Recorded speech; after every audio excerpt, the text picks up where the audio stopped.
ពីគេបានចាក់ចេញទៅខ្ញុំមែនទេដែលនៅទ្រាំចាំឈឺចាប់រហូតបើបែបនេះខ្ញុំល្ងងមែនទេដែលត្រូវស្រង់ទឹកភ្នែកគ្មានអ្នកជួតទឹកភ្នែកស្រក់ស្ទើរស្ងួតពីខ្លួនព្រោះតែនឹកគេ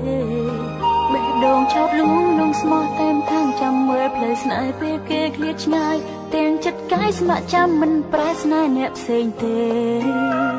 ព្រមគិតថាគេនៅតែស្មងមិនទេក្តីស្នេហ៍ទៅអ្នកផ្សេងឡើយតែតាមពិតគេសំឡាប់ចិនស្នេហ៍ខ្ញុំហើយទើបតែពេលនេះខ្ញុំបានដឹងថាគេបានក្បត់ខ្ញុំតាំងពីដំបូងក្បត់មិនខ្វល់ពីបេះដូងមួយស្មោះគេប៉ុណ្ណាស្មោះមិនប្រែស្មងគិតថាមិនអាចស្នេហ៍អ្នកណាក្រៅពីគេព្រោះបេះដូងបានឲ្យទៅគេគ្មានចំណែកសល់រៀងថាស្នេហាមានន័យខ្លាំងម្ល៉េះសម្រាប់មនុស្សស្រីដែលស្មងដូចខ្ញុំដាំចិត្តស្មោះថាដោយទឹកភ្នែកទោះស្លាប់មិនប្រា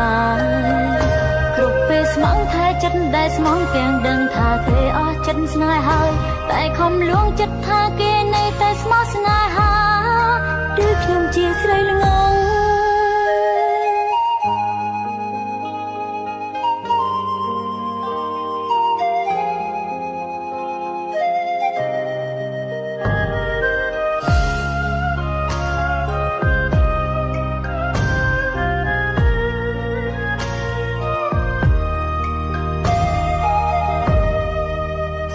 ដងឆោតលងនងស្មោះតែមខាងចាំមើលផ្លូវស្នេហ៍ពេលគេឃ្លាតឆ្ងាយទាំងចិត្តកាយស្ម័គ្រចាំមិនប្រែស្នេហ៍អ្នកផ្សេងទេ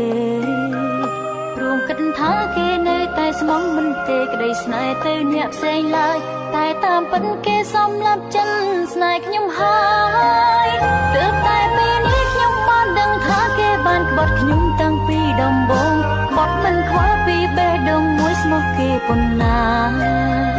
ស្មងមិនប្រែស្មងគិតថាមិនអាចស្នេហ៍អ្នកណាក្រៅពីគេព្រោះបេះដូងបានឲ្យទៅគេគ្មានចំណែកសល់រៀងថាស្នេហាមានន័យខ្លាំងម្ល៉េះសម្រាប់មនុស្សស្រីដែលស្មងដូចខ្ញុំដាំចិត្តស្មោះថាដោយទឹកភ្នែកទោះស្លាប់មិនប្រា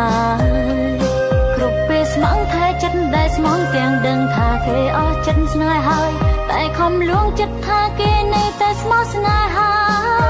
ឬខ្ញុំជាស្រីល្ងងមានន័យខ្លាំងម្ល៉េះសម្រាប់មនុស្សស្រីដែលស្មងដូចខ្ញុំដាំចិត្តស្មោះថាដោយទឹកភ្នែកទោះស្លាប់មិនប្រាគ្រប់ពេលស្មងថាចិត្តដែលស្មងទាំងដឹងថាគេអស់ចិត្តស្នេហ៍ហើយតែខំលួងចិត្តថាគេនៅតែ